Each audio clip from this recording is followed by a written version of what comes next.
Ils ne reculeront pas. Les syndicats mettront bien la France à l'arrêt le 7 mars prochain. L'intersyndicale le dit dans un communiqué envoyé hier soir et insiste sur sa volonté de durcir le mouvement contre la réforme des retraites.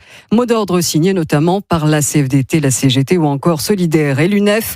Une journée morte à venir, menace-t-il, alors que le texte atterrira dans 6 jours au Sénat. Après le vacarme de l'Assemblée nationale, le débat continue.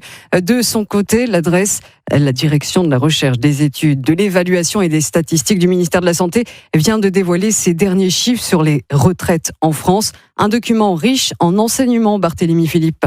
Oui, le premier enseignement, c'est que la France compte de plus en plus de retraités. Ils sont aujourd'hui 17 millions, dont une majorité de femmes. Autre point important, les Français liquident leur retraite de plus en plus tard, en moyenne à 62 ans et 7 mois, contre 60 ans et demi en 2010. Les femmes partent même à 63 ans, soit 10 mois plus tard que les hommes.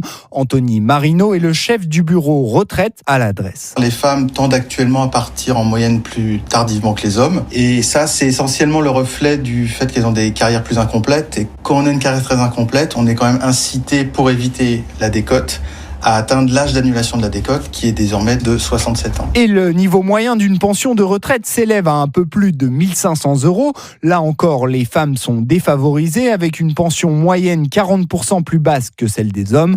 La faute notamment aux inégalités salariales. Barthélémy Philippe du service économie d'Europe 1.